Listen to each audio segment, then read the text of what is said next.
Premier degré. 10e diaporama. Respect des lois cosmiques.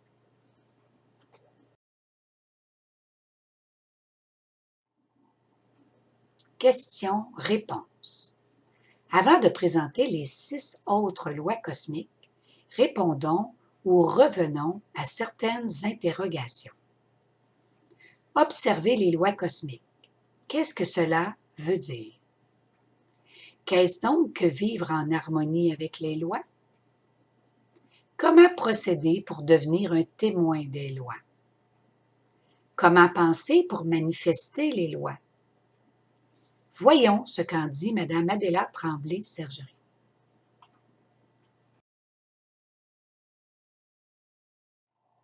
L'être humain versus l'univers.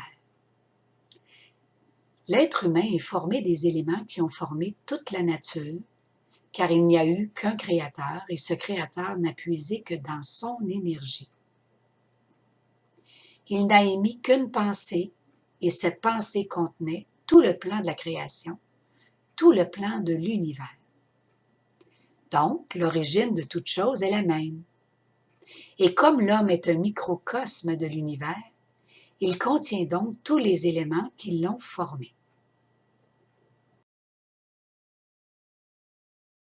Rôle de l'homme. Pourquoi l'homme possède-t-il tous les éléments? C'est parce qu'il est appelé à servir de trait d'union entre la matière et Dieu. Il lui faut donc tous les fils réunis pour hisser toute la création vers son Créateur. Les lois cosmiques sont donc tout ce mouvement des énergies qui ont formé telle ou telle matière. Et toutes ces énergies sont présentes dans l'homme.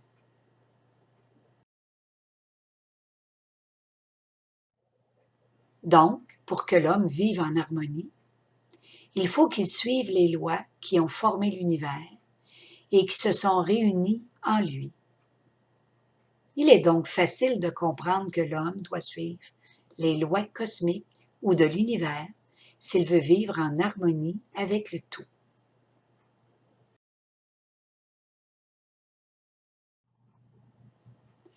Qu'est-ce donc que vivre en harmonie? Pour l'univers, l'harmonie est dans le mouvement des astres, dans la rotation des planètes et des soleils, où jamais aucun corps ne se frappe, à moins que ce choc soit un effet de la loi ou un effet provoqué par une pensée libre de l'homme.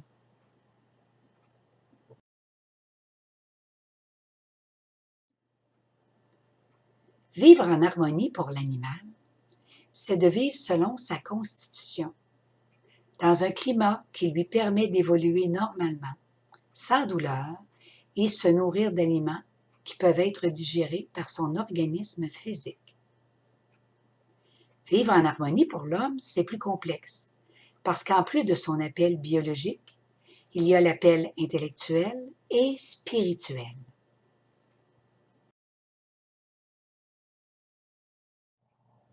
Dans ces appels, il y a une hiérarchie. C'est d'abord l'appel spirituel qui est imprimé dans l'âme et l'âme réclame de son support les conditions nécessaires à son évolution. Ces conditions sont dans l'intelligence de l'homme. Mais cette intelligence, pour donner tout son pouvoir, doit être guidée par une conscience, et la conscience par une connaissance, non pas l'ivresse, mais spirituelle et expérimentale.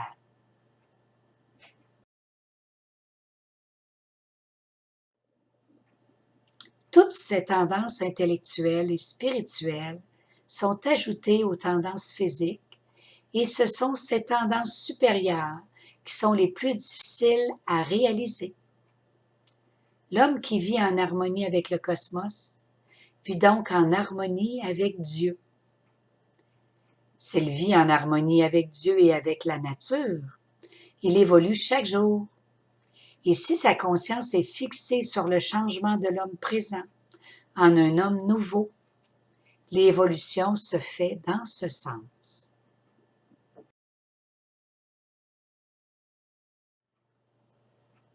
Le non-respect des lois. Alors, qu'est-ce qui cause les malaises du corps physique, qui dégénèrent en maladie et qui se terminent par la mort? Ce sont toutes les fautes négatives amassées dans l'être pendant sa vie quotidienne. Ce sont tous ces actes qui ne sont pas en harmonie avec l'univers. Ce sont principalement les fautes héréditaires inscrites dans les germes des parents et qu'eux ont apportées, comme vous les apportez vous-même, de leurs parents, et cela pendant des millénaires.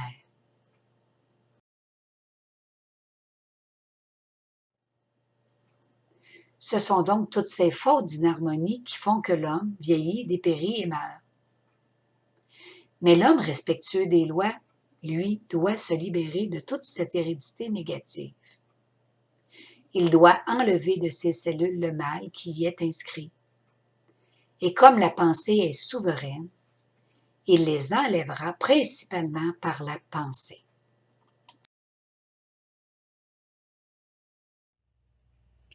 Comment procéder pour respecter les lois?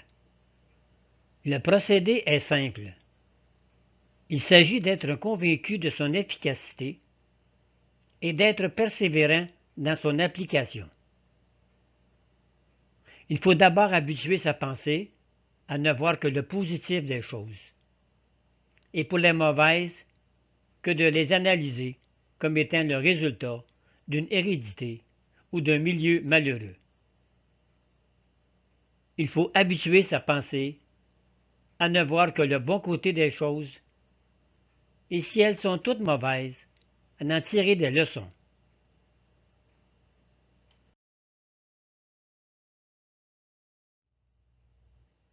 Il faut habituer sa pensée à croire à la vie, à la nature, aux œuvres du Créateur, à croire que l'homme doit évoluer et que pour évoluer, il doit vivre en harmonie avec tout.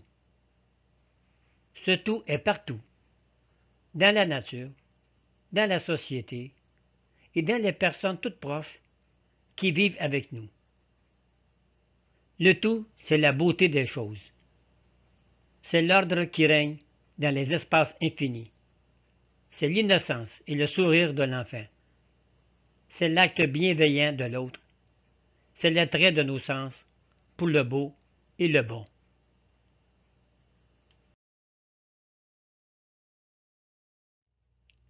Comment penser pour respecter les lois? Il n'y a rien de plus simple que de tout faire par la pensée. Mais il faut dire que de la pensée à la réalisation, il y a parfois une grande marge. On peut penser que tout est bien, mais qu'en réalité, tout est mal, parce qu'on ne connaît pas la valeur ni les conséquences. L'intention droite ne suffit pas. Il faut que le support soit capable d'absorber l'énergie positive.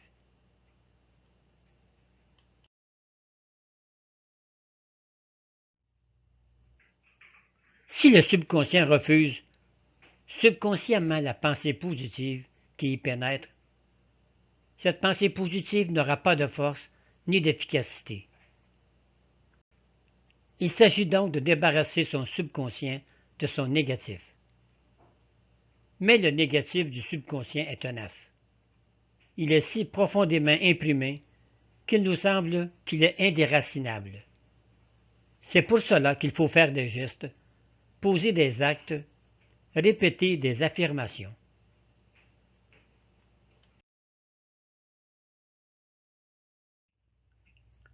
La connaissance des lois. Plus nous connaissons les lois, plus nous nous connaissons et plus nous connaissons la marche de l'univers.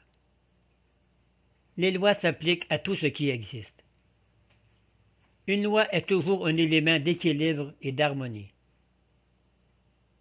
Pour qu'une roue tourne, il faut qu'elle s'embraye parfaitement avec l'autre.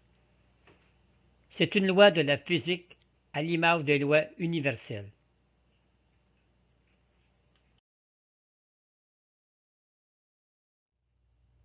Les sciences cosmiques. Les sciences cosmiques reçues en communication par Mme Adéla Tremblay-Sergerie sont entre autres la connaissance des lois de l'univers.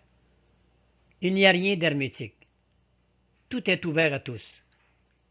Il s'agit de pouvoir lire dans la grande mémoire universelle ce qu'il y a d'inscrit.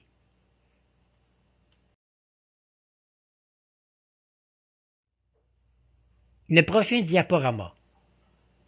Avant de vous présenter les 6 énergies ombrées et leurs lois correspondantes, nous allons faire un voyage dans le monde du temps, car il en sera beaucoup question lors de la présentation de leurs qualités respectives.